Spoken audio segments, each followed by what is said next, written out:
I'm Tom Hucker. I'm the transportation chair of the Montgomery County Council. But I'm so pleased to be here with officials from Prince George's County, from Montgomery County, and from Frederick County that have concerns about the MDOT managed lanes proposal. And many more elected officials would be here if it weren't in the middle of a workday. We didn't have to organize this on very short notice in advance of Wednesday's key vote at the Board of Public Works. In particular, I need to mention Congressman Anthony Brown would love to be here, but he's traveling abroad, and Councilmember Craig Rice would love to be here, but he's out due to the sudden passing of his longtime chief of staff. So we miss them today, but they're very supportive. I'd like to say a few words just to frame why we're here today, and then turn it over to my council president, who has to leave quickly, and then come back to talk about the details of our alternative. For years, our three counties have asked Annapolis for balanced multimodal, I can never say that, multimodal solutions to relieve congestions on our state highways. No one is more affected by congestion than we are and our constituents are. No one has more expertise in relieving congestion and its causes and solutions. But we are 100% for congestion relief here in Montgomery County, in Prince George's County, and in Frederick County. But MDOT's process has shut us out. They have not accepted our recommendations to make their proposal workable. Worse, we have been described as not having any solutions. But the solution we propose is very clear in letters and in testimony to MDOT every year of this administration and the previous one going back to at least 2009. Those recommendations with a few updates are summarized in the map of our proposed alternative, which is more balanced, less disruptive, more protective of the environment, and most important, more effective at relieving congestion than MDOT's plan. And we're releasing this today. We're releasing this today in advance of the Wednesday's key vote in the Board of Public Works so that the board members understand they have a far better alternative that enjoys the support of elected officials in all three counties in this project. We are all legislators up here. We all see well-intentioned proposals with significant flaws all the time, and our job is to fix them. We amend them to make that work, and we are very skilled and experienced in that work.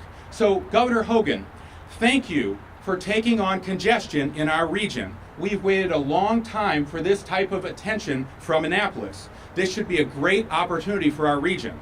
But your proposal has significant flaws, and we have legal obligations to protect our constituents and our local land use decisions. We want to work with you. We want to work with you to correct the shortcomings of the MDOT plan, and we don't want to be shut out of the process.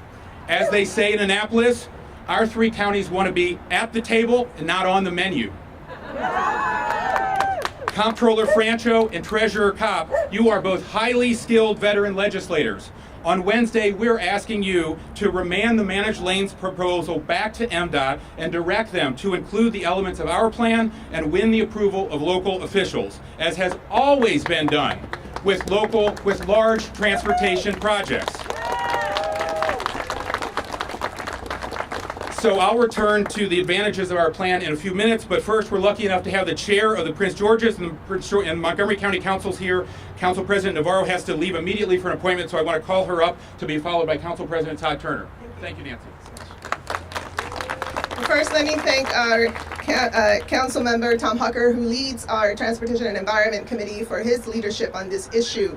We have been very clear from the very beginning. The Montgomery County Council has been very clear from the very beginning that we understand that we need relief for this congestion, that we understand the negative impact that this congestion has on the quality of life of our residents. We've always been on record acknowledging this, but we've also said that, number one, you need to work with our community. Number two, you need to look at ways to incorporate meaningful transit-oriented solutions. Number three, you need to look at environmental impact, and most specifically, why would you choose a particular proposal that is going to sacrifice so many important parts of our county? When you look at the impact that it will have on this neighborhood, when you look at the impact that it's going to have on Blair High School, Holy Cross Hospital, why would you do such a thing when in reality, the fact is that we do have alternatives that will be able to provide the type of solutions, the type of congestion relief that we all need. So we are here together, and I am so grateful to my colleagues from Prince George's County from Frederick County that came here on a short notice to be clear once again that we understand that we do need congestion relief, but that we also want them to please take a step back and evaluate these alternatives that we are putting forward that will provide a much better path forward. And just very quickly in Spanish, because I have to leave and I've been asked by a few of you, estamos aquí porque la realidad es que sabemos lo difícil que es para todos nuestros residentes tener que lidiar día a día con la congestión y el tráfico. Lo entendemos y estamos aquí para apoyar una solución que no significa sacrificar tantas partes de nuestro condado. Tenemos una alternativa que va a incluir una solución para este tipo de congestión, pero estamos pidiendo por favor transporte público, respeto al medio ambiente y también incluir a los residentes para que den su opinión. Así que por eso estamos aquí con los líderes de Prince George's County, estamos aquí con líderes del condado de Frederick, estamos aquí unidos para decirle al gobernador que por favor pare y evalúe esta alternativa y por favor tome en cuenta lo que estamos diciendo aquí como líderes de la comunidad. Muchísimas gracias. Thank you so much, Nancy. Prince George's County Council Chair Todd Turner. Good morning, everyone. Pleasure to be here. I want to thank Councilmember Hucker and the other members, elected officials here. We have representation, obviously, not only from the counties, but also from the state. I also do have colleagues with me today. I have Councilmember Danielle Glaros, as well as Councilmember Jolene Ivey here as well. And I just want to say the County Council in Prince George's County joins with our partners with this simple message. We passed the resolution last month and sent that to the Board of Public Works, just asking them three things. One, to do a financial analysis with respect to this multi-billion-dollar project. Two, to complete the environmental impact statement before moving forward with a contract. And three, to work with our local jurisdictions to come up with a plan that we all can support. Prince George's County has been a leader in using public-private partnerships. We've done it in stormwater management, one of the first in Maryland. We're doing it now. We have the opportunity to do that with school construction, so we know it works. And obviously, we have the most major transportation plan between Prince George's County and Montgomery County in the Purple Line. Again, another example of us working together to find solutions to an issue. And so I would say to the Board of Public Works and to the Governor and to the Maryland Department of Transportation, we're willing to work with you, but we have to work together in order to find a solution that is amenable to the residents that are directly impacted by this proposal. Lastly, I would just say, I know this past week was a big one for the governor about making a decision about what his future was going to be, and he talked about bipartisan solutions and how he is trying to advocate for that. And so we're saying we're willing to work with you. We understand the need and the problems. Our residents face this issue every single day, as well as other residents of the state. We are a partner. We want to be listened to as part of this process, not dictated to, not told what to do, but to work directly, and we have done that before, particularly on our transportation issues. So we join with our colleagues here in Montgomery County and in Frederick County to give some alternatives for us to discuss as part of this process, because I know if we're working together, we can achieve what we need to do on behalf of the residents of our jurisdictions and the state of Maryland. So with that, thank you, and we look forward to our work together and to the Board of Public Works listening to us this coming Wednesday. Thank you. The ICC, we all know, is underutilized. Drivers avoid it because they get stuck on 270. But once we improve 270, directing southbound I-95 drivers onto the ICC to get to Virginia will keep them off the Beltway, which will also raise revenue for MDOT. Fourth, add reversible lanes north of 370 all the way to Frederick, so our plan means immediate relief for commuters from Frederick County and north of Clarksburg. Fifth, dedicate some of the toll revenue to transit. That's what happens with the toll lanes in Virginia that Secretary Ron much admires, but it's not part of the MDOT plan right now. Sixth, transportation demand management, TDM. Our plan manages demand rather than just increasing capacity. So it encourages transit use by connecting commuters to locally serving transit, including Marc, including BRT, We want to improve our park and rides. We want to encourage carpooling so fewer people drive and more people can use our HOV lanes. We also want to encourage our electric vehicles and encourage telecommuting. That is all part of a balanced plan, and those elements are left out of the MDOT plan. And seventh and finally, economic development. The MDOT plan fails to provide direct access to key activity centers like Prince George's Hospital. We propose to use the managed lanes to connect to such local priorities and then run them all the way down to National Harbor and connect to transit over the Wilson Bridge to Alexandria and upriver to the Amazon HQ2 at National Landing. It makes little sense to stop the managed lanes at Branch Avenue. So in summary, our amendments to MDOT's managed lanes plans have multiple advantages. They have the support of our local officials who are behind me and dozens that are not here today. It's a balanced plan, not a 100% highway plan. It increases transit use and employs transportation demand management to encourage ride sharing and telecommuting. It's consistent with our local master plans. It doesn't displace residents or take large swaths of parkland like this park behind us. And it provides immediate relief for the residents of Frederick County and Montgomery County residents north of Clarksburg. Finally, it drives the economic growth by connecting to economic development priorities like National Harbor.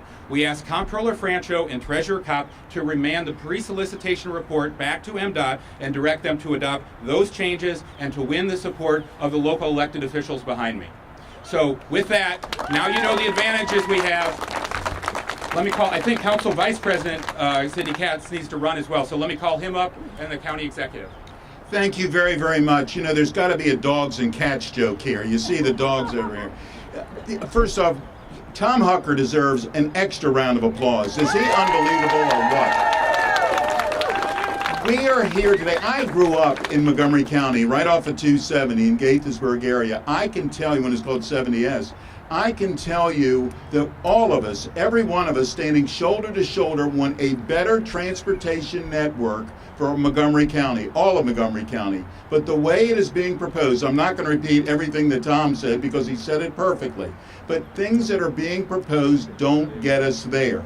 We need multimodal. We need multimodal.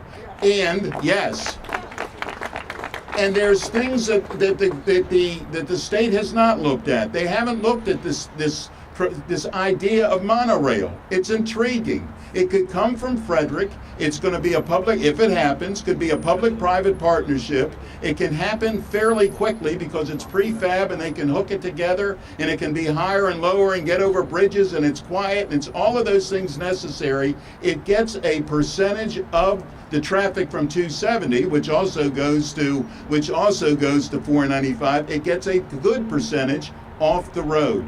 And supposedly, according to the people that are looking at this from the public-private partnership, supposedly it wouldn't cost any more to ride it from Frederick to the Shady Grove Metro than it does to ride from Shady Grove Metro to Metro Center or to Union Station. It would be cheaper for somebody to actually ride that monorail than to park at Metro.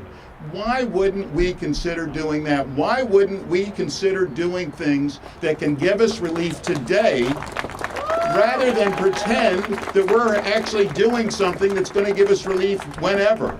That's not what we need. When you're sitting in traffic, you don't want somebody to say, I'll get back to you in 30 years. That's not the way it's got to work. We should do reversible lanes. It's fairly inexpensive to do it. And we should do all of the things necessary that are on the list so that all of us can get relief, so that we can get to our jobs and to all the things that are so necessary in our lives. But we need to do it.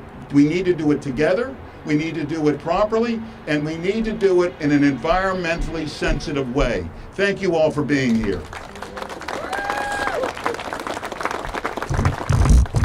So first of all, I want to thank Tom for all the work that they put into us and all the work my staff did to get maps ready and get the press ready.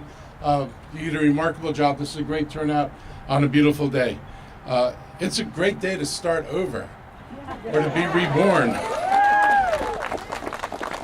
So I have a few things to say about this and won't surprise everybody. First of all, I want to make clear that I am no fan of congestion. I didn't spend a dozen years working on planning and pushing a bus rapid transit network in Montgomery County because I wanted to see this place more congested. And I didn't support, when I was on the citizens committee that Doug Duncan appointed work on the part of the Beltway that goes to the American Legion Bridge, because I didn't think anything should be done. There are things we need to do, and we need to do them the right way. Back when O'Malley was governor, my council supported 2 reversible lanes on I-270. They can do this. It doesn't cost anywhere near as much as what they're proposing. If they don't want to do 2 reversible lanes, I wrote the governor a letter, I wrote SHA a letter back in the fall, and I suggested taking the inside shoulder lane on I-270 and turning it into the HOV lane and converting the HOV lane to a through lane. I said, Governor, you can get a lane tomorrow if you want it. And as I was driving up I-270 last night, guess what they had done? They had taken out the inside service lane when you get off the spur, and they had added a lane paving across. There is a way for us to move forward. If you don't want to do the reversals, get your lanes with inside the pavement, and there are ways to do it. One lane is taking the inside service lane. There's another way to get a second lane. The point is that if you need relief on I-270, we're not saying stop. We're saying do it, but do it sensibly, and don't blow the bank on the project. Do it in a sensible way. In December, I made a comment about if the governor was serious about his project, he'd start at the American Legion Bridge. In January, they announced they were going to change plans and start at the American Legion Bridge. And that shows you that people in SHA are listening. It was true that it made sense to start at the American Legion Bridge. And I support Park and Planning's letter that proposes they look at the western spur and the bridge, and I-270 is the primary focus of the first part of this project. That's something that makes sense. That's something that can be done within the boundaries. That's something with minimal impact on both pocketbooks and on residents. And that, to me, is what's important. The fundamental problem with this approach and selling this as how you're going to deal with congestion is that what happens when you get off the Beltway? I mean, you all know where Surrender Dorothy is, right? I think somebody's put something else up there. Hopefully it'll be replaced at some point. But when for years there was only one exit lane on Georgia Avenue, and it backed all the way up to the bridge. So they said, we're going to fix it. We're going to put 2 lanes to exit onto Georgia Avenue. It still backs all the way up to the bridge. You can't get off. So no matter what the governor does to speed people around the Beltway, when you get to places like Georgia Avenue and Connecticut Avenue, you're not going anywhere fast. And so what we want is a comprehensive solution. It doesn't make sense to focus on the Beltway and then not be able to get where you're going. We need solutions on our county roadways to move people. There are ways we can do this. I support doing that. That's something that would make a difference to our residents. And more importantly, it would make a difference to all our residents. Projects that we've proposed are on New Hampshire Avenue, Connecticut Avenue, Georgia Avenue, Wisconsin Avenue, Veers Mill Road. Support for those kind of projects at a fraction of the price of what they're willing to spend on this. Provide relief for Montgomery County residents throughout the county. And I've talked to folks in Prince George's County. They have internal needs as well. And this project will rob our ability to do some of those other projects. So my proposal is basically what Tom has been talking about. We need to take this approach. We need to get the EIS done. We need the governor to work with us. This would be really easy. If you want to solve the problem and you're willing to spend $11 billion or $15 billion, I don't know what the last number was, on a public-private partnership, then work with the people you're trying to help and let us design a network of roads and transit, a multimodal solution that'll solve this problem. We're not saying go away. We're not interested in talking to you. We're saying if you want to help us, talk to us. I'm more than willing to work with the governor. I mean, it's important that we get this right. One of the things that I'm most concerned with is the no-compete clause that's buried in this contract. I mean, if they're serious that anything which takes toll riders off that road you can't do, then for 100 years that will bar us from any kind of transit solution. What if the county wanted to incentivize people to telecommute? Would that be a violation? Would that take people off the road? What if we managed parking and said you can only have so many parking spaces in order to reduce the number of drivers coming into our urban centers? Would that be a violation? Would this take people off the toll roads? Would this be used as hostile? What if we built the bus rapid transit network and discovered that people actually liked using buses in proper lanes where they're not stuck in traffic? Is that going to be something that they view as blocking the ability to do this project? So we need to be able to move into the future. You know, the governor set some very ambitious climate goals. He can't meet them if all he does is expand the driving. And I got to be honest about this. I drive an electric car. My electric car still pollutes because the power from my electric car comes from a coal-fired plant. So we can't escape and just say, well, the future might well be electric. If I have more cars and I don't take them off the road, they're still using electricity, which is not necessarily clean electricity. So let's focus on getting cars off the road. That's what I would like to see us focus on. You know, you all know I was no fan of the ICC, but the thing is built. And one of the things they said when they built it, it would take traffic off the Beltway. Let's incentivize that. Let's fix 270 so when you're coming down I-95 and you hit the ICC, since you're going to have to pay a toll anyway on the Beltway, you might as well pay the toll on the ICC, which is already built, and now I don't have to spend my capital twice and take the ICC over to 270, fix 270, and let people go south. There's so much we could do if you give us the time to think about it and work with us. We're not saying no. Our doors are open. My mind is open. But I want real solutions. I want solutions that last permanently. I don't want solutions that don't result in the 3 jurisdictions that are affected by this saying we don't want it. That's unprecedented. We're not, not wanting to take medicine like bad children. We actually want solutions. The money is great. His initiative and his willingness to do something is great. Now just work with us so we do the right thing. Thank you. I had to drive I-270 to get here. It wasn't too bad after rush hour, but there are thousands of people from Frederick County who drive it every day, and a lot of them get stuck in bad traffic, and they want a solution. It's understandable that they want a solution to that congestion, which for many of them who've been doing it for years has gotten worse and worse and worse. But big problems don't require silver bullets or a single big solution. Big problems require many small solutions. And what we're looking at is it's an ultimate thinking in the box. We've been building this box bigger and bigger and trying to do the same thing for a long time, and our experience all around the country and increasingly, studied, proven, demonstrated over and over again is not the solution that's going to work. Just widening lanes, adding more big roads is not going to work. So we need all the smaller solutions and other things that will be flexible enough to continue to develop that aren't even on here, like the monorail, which Marc mentioned. But the box has also been built by a process that has been woefully inadequate and frankly shamefully heavy-handed, and it needs to be said.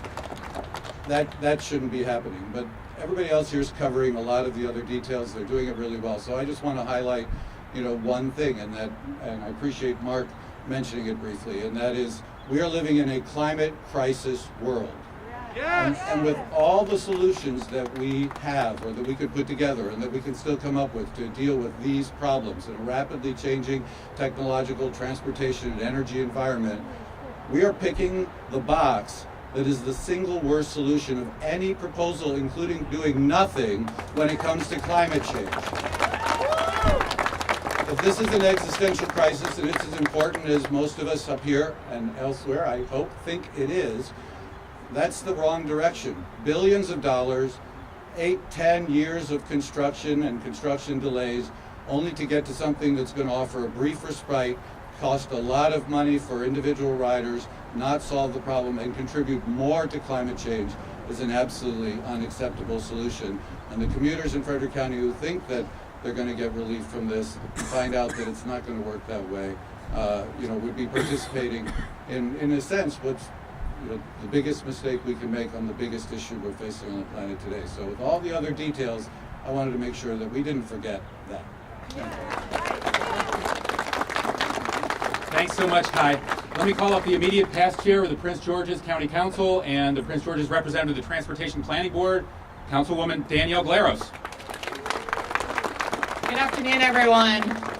I have to first of all thank my colleague over Montgomery County, Tom Hucker, for all of his work. It was quite an honor to join him a few weeks back in Silver Spring on a Sunday morning with like 700 people in the audience as we gathered and we talked and we echoed, I think, the same sentiments you're hearing today. And I said one phrase there, and I'll say it again today. In fact, I actually said it to Secretary Ron when he was in our council chambers just a few weeks even earlier than that. And I said, this approach is not the Maryland way. It is not the Maryland way to have a Board of Public Works vote before you close off a public comment period. It is not the Maryland way to push forward on a project before the appropriate environmental impact assessment has been done. This is not how we approach big projects, especially the biggest transportation project that would be done in our nation. If we're going to do it, we need to do it right. We need to make sure that the taxpayers who will be on the hook for this at the end understand what is going on and that we fully are looking at all of our options before we move forward. And so I want to thank my council colleagues, our chair, Chair Turner, and Councilmember Jolie and Ivy, but frankly, every one of my colleagues on the council for joining with me with the resolution that we pushed forward just a few weeks ago to really make sure that the Board of Public Works understood the sentiment of this county council and understood the sentiment of our public in Prince George's County. So thank you all for all of your advocacy. Thank you all for coming out on Wednesday for the Board of Public Works, and keep on going. Thank you. Thank you, Danielle. We haven't heard from our state legislators yet. Senator Lee, do you want to join us? Delegate Solomon. Delegate Jared Solomon's here.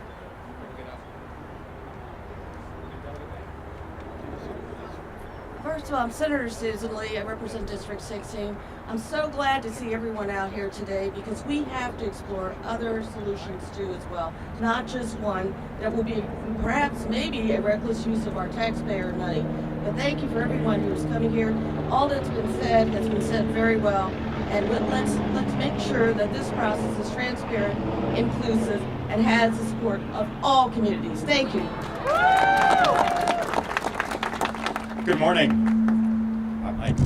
My name is Delegate Jared Solomon, and I have the privilege of representing District 18. And I just want to thank everybody who's here. This is a very similar coalition that came together during the General Assembly to support my bill, HB 1091, that would have required a lot of what we're talking about here. Accountability, fiscal oversight, an environmental impact statement, removing the non-compete clause that the county executive mentioned. And many of us came together in Annapolis during our legislative session to push for that as well. And I think what that shows is we need collaboration. We don't need solutions pushed down our throats that frankly won't work.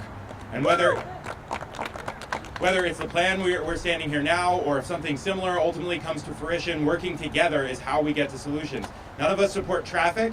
It's time away from our friends, from our families, in our communities. It's our neighbors who are impacted by all of this. But what we really need is solutions, not turning over our infrastructure to a private company for the next 50 to 100 years. And I would like to announce that actually, as we speak, our colleagues are releasing a letter. Over 60 members of the General Assembly have signed a letter to the Board of Public Works from all over the state. Not just these three counties, but our colleagues in Baltimore and Baltimore County joining with us to say, please put the brakes on this. Asking the Board of Public Works to, again, pull back from what we're doing now, bring all of us together, work collaboratively so we can come up with solutions that really work for our residents. So I'm happy to be here and thank you.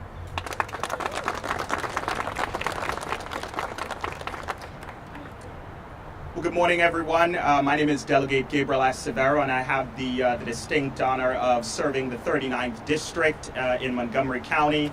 My district is impacted by these discussions that we're having right now, or lack thereof, rather, where my constituents are experiencing the same level of traffic congestion that a lot of us experience that either live in Up County or work in Up County, and we want to ensure that we're getting this right. This past legislative session, I questioned Secretary Rand on a number of occasions about this project and how rushed it is, without any kind of public input, without any kind of community input. And one of the things that we hear a lot in Annapolis is local courtesy. And local courtesy is in essence giving deference to the jurisdiction or the county that issues that are being discussed in Annapolis most impact. And I can tell you this right now, that local courtesy did not take place when it came to this project. And that's what we're trying to ensure, that we are injecting the voices, the concerns, and the solutions of the people that are most impacted by this. So this is a call to the Board of Public Works, to Comptroller Francho, to Treasurer Kopp, to do the right thing, to ensure that we are requiring the voices of the people most impacted by this, the jurisdictions most impacted by this. We're calling on the governor to put a brakes on this. I am one of several delegates, state legislators who have signed on to this letter calling for a pause on this project. But more importantly, we need to look at the environmental impact statement. I think it has already been articulated beautifully that our environment, where we live, and the community and the state that we give to the next generation, that is the most important thing in this entire conversation. And if any part of that is threatened, then we need to reevaluate any single project that we're doing, including this one. Hi, I'm Jolene Ivy, Councilwoman District 5 from Prince George's County. And one thing I've learned as a delegate and now on the County Council is it's so important to get many viewpoints in order to get the best outcome. Otherwise, you have more unintended consequences. And unintended consequences can come up at any point in the project, but there would be more if we haven't already worked together and thought together, as many people have already said today. So I just implore the Board of Public Works to use common sense and use good judgment and put a pause on this until we can all come together and get the best minds at work on it. Thank you. Thank you, Jolene. Let me call up our local officials. Rockville Mayor Bridget Newton is here, and College Park Councilman Faisal Kabir is here. Please. Good morning, everybody, and thank you so much for being here. I'm Bridget Donald Newton. I'm the mayor of Rockville, and I appreciate Councilmember Hucker inviting the city to speak. We are directly impacted by what happens on I-270, and we've been trying very hard to have this conversation with the people at the state level. At first it was no homes will be taken, no property will be taken. Now it's not so sure about what's going to happen. It is surprising to me that the state of Maryland, one of the best educated and forward-thinking states in the country, is considering widening roads. It just doesn't make sense. Whether Councilmember Katz mentioned the possibility of a monorail. Whether that is the solution or not, why not give it a fair chance? It is a state of Maryland project, company. It would put dollars in our own coffers. I don't understand why it isn't being given the exact same opportunity going forward as widening the roads. The other thing that was mentioned earlier by our council member from Frederick is the impact on the climate. Putting more macadam and more cars on the road will not help us in our crisis. And as we all knew yesterday, with that wonderful storm that came through with the hail the size of golf balls, we are being severely impacted this year, worse than ever. So let's take a look at all the options on the table. The monorail has an additional proposal of a road, a bike pathway underneath the monorail that would go from Frederick on down. Can you imagine being able to go 28 miles on a bike and not impact with traffic at all? So let's put all the options on the table. Let's give them a fair and objective chance to be heard. And I thank the County Council and everybody who's here today for joining together to have this discussion. Thank you all. Good morning. So I have the distinct honor to represent North College Park, where I-495 Beltway cuts through it. And College Park City Council has been opposing consistently this proposal again and again. If Beltway expanded, our residents living next to it will be losing their properties, and hundreds of residents will be exposed to more noise and pollution, and we'll be losing green space with hundreds of mature trees, and we'll also be losing a park just like that behind us in Sunnyside neighborhood in North College Park. And we'll be having a lot more traffic on Route 1, and the I-495 exit at Route 1 will be more dysfunctional. Now, we don't like congestions, and College Park actually supported and still supports and love the Purple Line. And We have been working together to build it, and we ask, why can't we all work together again to build more transit options? So we ask the Board of Public Works, please stop this 20th century plan to fix the 21st century problem, and please do the right thing. Please complete the environmental impact statement before moving further, and please work with us and don't work without us. Thank you. Thank you, Council Member. Let me call out my Transportation Committee colleague, Evan Glass. And his entourage.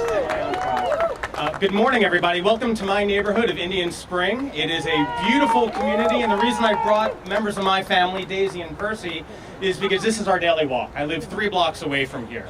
And about a month ago, I offered the governor a chance to come and walk around these neighborhoods, all the neighborhoods that surround the Beltway, to simply talk and see the concerns that thousands of us have. He has not yet taken me up on the offer, and given the tone that had come out of Annapolis just this weekend about needing to change the dialogue in our political discourse, I invite him again to come and talk with all of us, take a tour around the Beltway, engage in the type of political philosophy he shared over the weekend. And until he comes to our neighborhood, which I'm not sure he will, later this week we have the Board of Public Works. And another reason I brought my dogs is because we do need a watchdog at that hearing. And whether it is the governor having a conversation with us or the comptroller being the fiscal watchdog for all the taxpayers of the state of Maryland, we need someone looking out for our best interests. And I have fundamental concerns with the parameters of this deal. As has been noted before, what we're proposing, what the governor is proposing, is decades of toll roads that will be gained by eminent domain with no compete contracts. That, to me, is not the type of government I want here in the state of Maryland. And it is, I think, a fundamentally flawed one. So for all the reasons that have been shared, the environmental stewardship, the communities that flank the Beltway and 270 with serious concerns, we have not received any serious responses to any of these questions. So I am asking the governor, I am asking the comptroller and our treasurer to look out for the best interests and taxpayers of Montgomery County and the state of Maryland, and be the fiscal watchdogs you've been elected to. Thank you. Thank you, Evan. And we're so proud to have our strong support from our federal delegation. I recognized the representatives earlier, but I'm really glad that we're in the 8th Congressional District, and we have Kathleen Connor from Congressman Raskin's office is with us as well. Good morning, everyone. Congressman Raskin actually tried to make it here today, but as you all know, he's very busy on the Hill these days, so he just sent me the statement that he asked me to read on his behalf. I continue to have grave concerns about the governor's proposal to expand 495 without comprehensive environmental, transportation, and fiscal impact studies. Affected communities have been raising serious objections that have simply not been answered. We need to have authentic public participation and dialogue to come up with the best answers to the chronic problems of traffic congestion. I look forward to working with all of you to solve these problems. Thank you.